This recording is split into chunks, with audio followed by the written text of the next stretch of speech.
dream of saving you.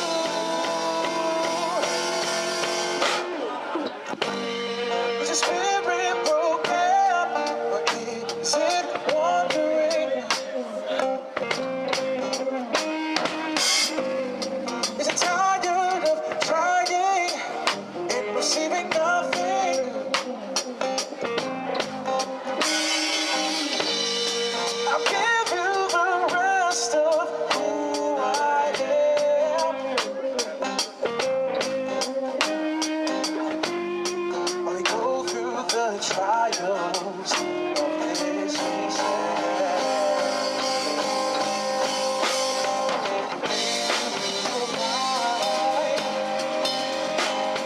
it goes through some love along the line.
How long has your soul been traveling?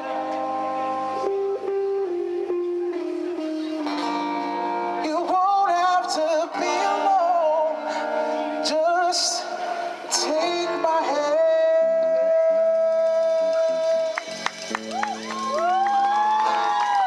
Thank you so much, guys.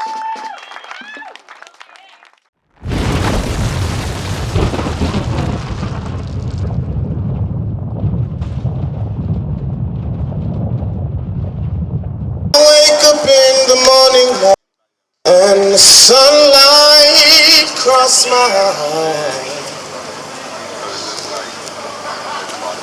One question without warning, love,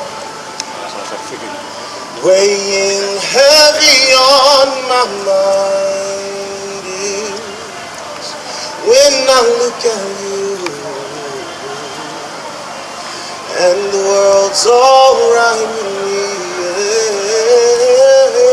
Yeah. Lord, just one look at you, yeah, and I know it's gonna be, yeah.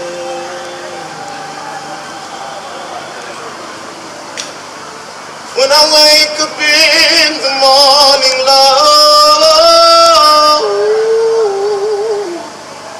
and the sunlight cross my eyes, one burning question on my mind without warning, love, yeah, that's weighing heavy on my mind. Oh, when I look at you, all of my beautiful brothers and sisters, and the world is alright with me. Say alright with me. Lord, just one look at you, and I know it's gonna be, let me sing it again, yeah.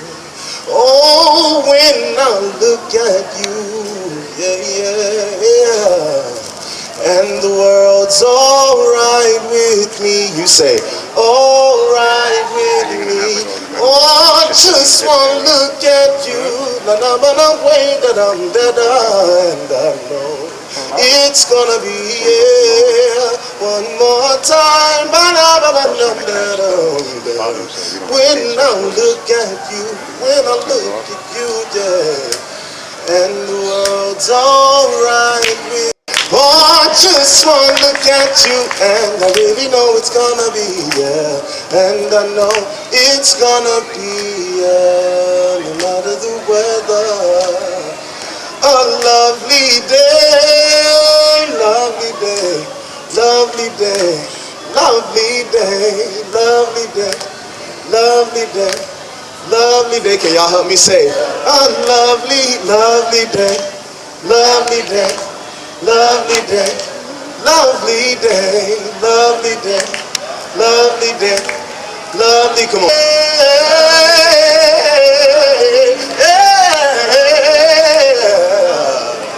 Oh, it's gonna be a lovely day.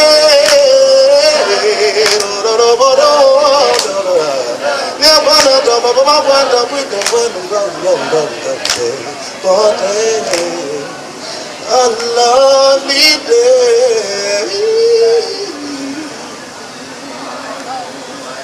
Thank you.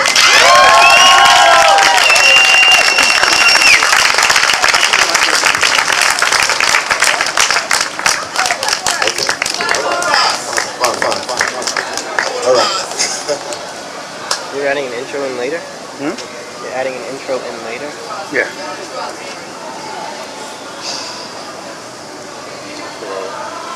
What more can I do? What more can I say? Is there a way to make this feeling okay?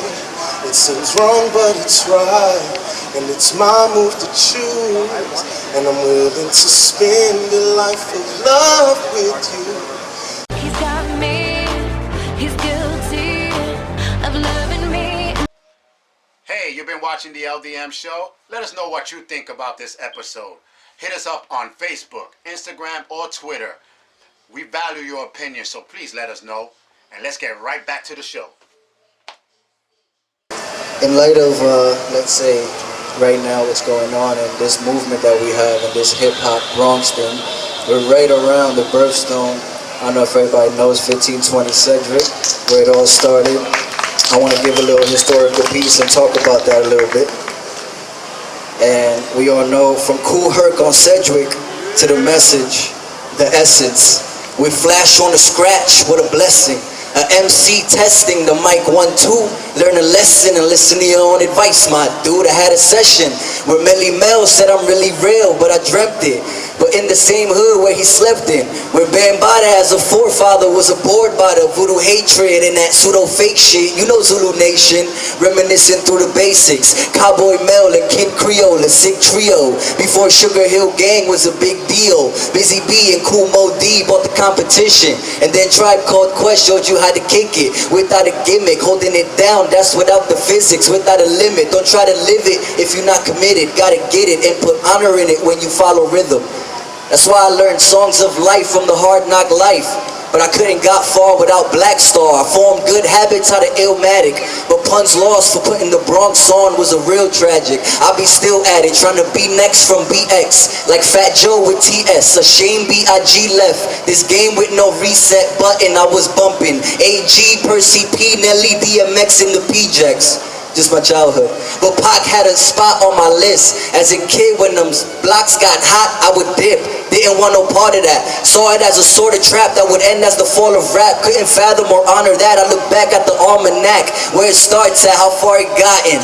Now they look at Bronx rap like it's forgotten. This before Wu-Tang Crew gang got divided. Remember KRS always said stop the violence. Yeah. Hip-hop shit, hip-hop shit.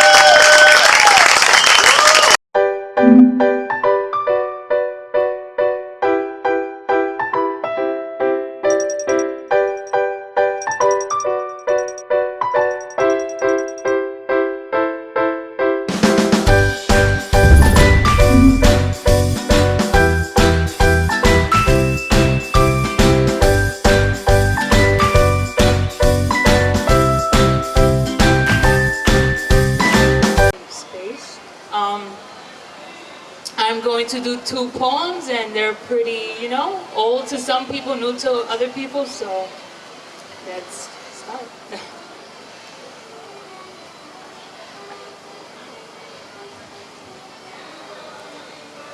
You thought you were so special.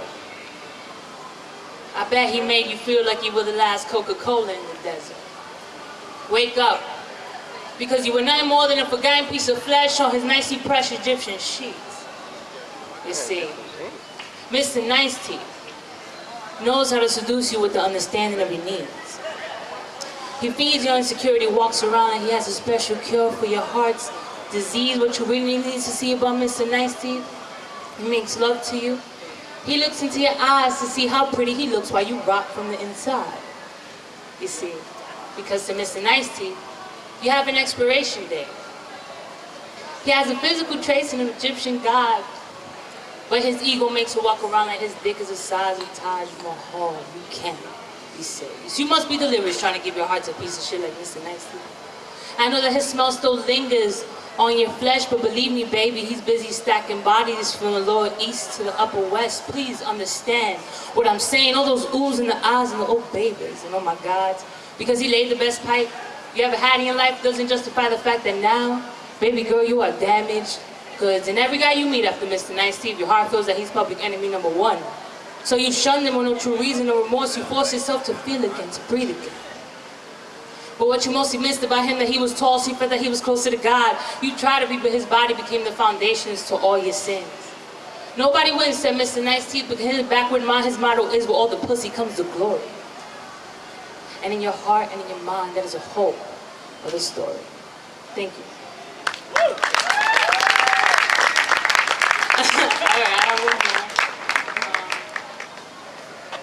This one's a little queer, but it's amazing, and it's, you know, shit, it's real life. Okay.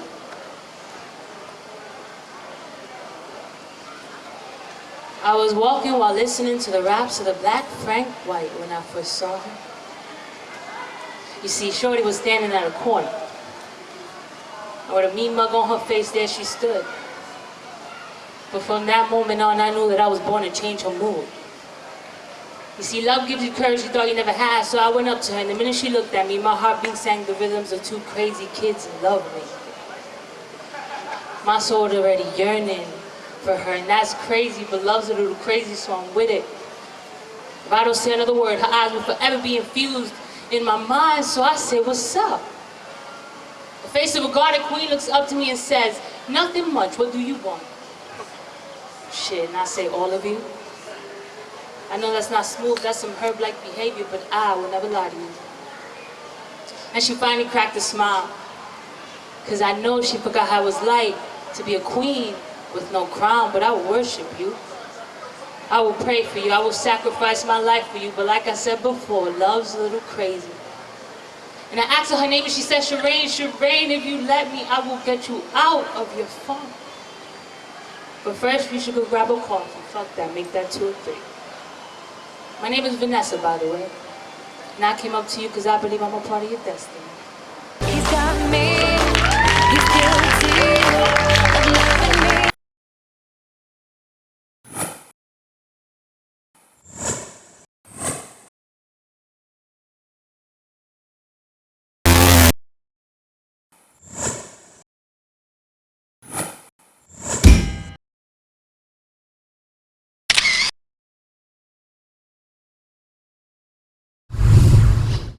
Okay, so this next poet, I've had the pleasure of sharing stages with him, actually, multiple, when I first began to like perform my original shit.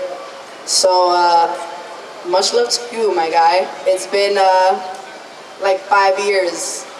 5 years of friendship. Put your hands together for Mike Andre.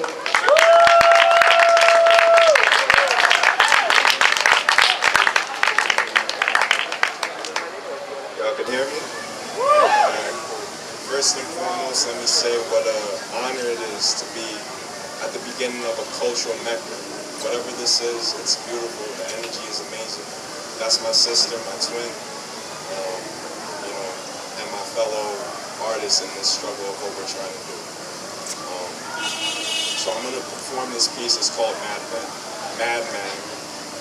But first, let me tell you a bit about myself. I'm amelodic, psychotic, synchronous with the chaotic, sometimes off the chronic, in and out alcoholic, mad scientist, artist, philosopher, poet, with the appeal of a colonic, dastardly, dangerously handsome, 6'2" tall bastard with no regard for his feelings or others for that matter.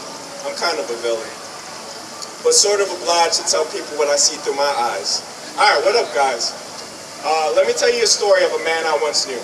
He had one eye, stood like this, and he had one eye, stood crooked, and walked like this because he had one shoe. Bruises on his body, so you could tell the pain he'd been through. One day, threw him some change, he said, "Young man, what it do? Spare a quarter more? I've been working all day, man." Threw him a Washington. He said, "You a real nigga. These other dudes, they spray tan." I said, "What put you in this position, my man?" He said, "Ain't shit, just the trials of another black man. Wanted to be an artist, tackled the task with hubris. World kept kicking my ass, didn't know what to do with it. I couldn't help but think, damn, is this what it all comes down to? Nothing but a pen, a piston, gift to the world, but no one in the present wants to hear his vision or see his voice. The curse is synesthesia. Who's to blame for his behavior? The gods laugh. The preacher told me the punchline is time. It's hard to be immortal when you know your soul is divine." I said, "If that's a joke, well, that shit ain't appealing." He said, "If I slide him a 20, he'll ask the Lord to forgive me.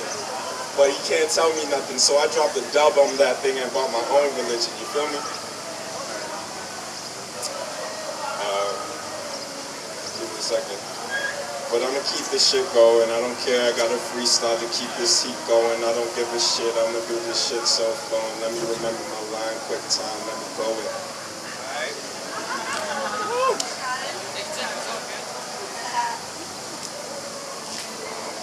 The madman said, "If you want to succeed, listen to me. The vision that you see is of a big picture you gotta achieve.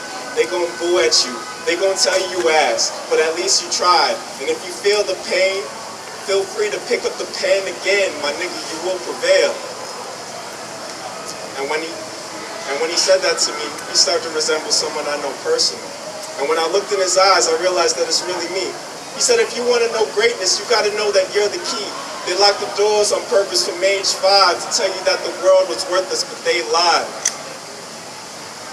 We all stars, from the same sun, of Mother Earth and Father Time, so we all one."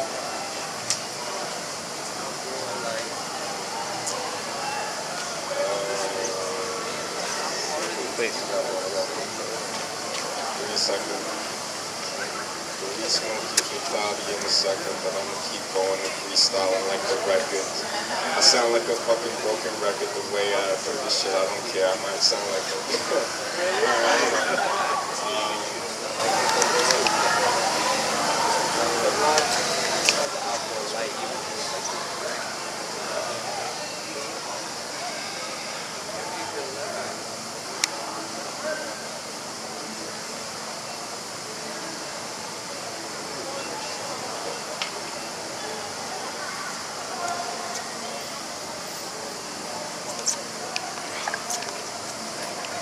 any artist that thinks he's losing and thinks his time hasn't begun, look at the scoreboard, my people, you already won.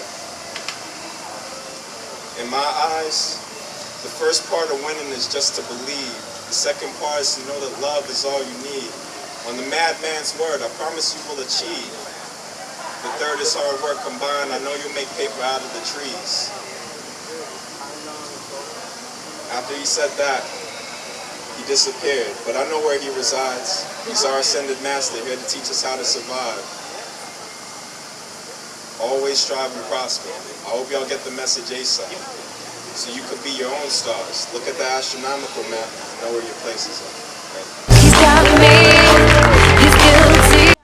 Hey, you've been watching the LDM Show? Let us know what you think about this episode. Hit us up on Facebook, Instagram, or Twitter. We value your opinion, so please let us know.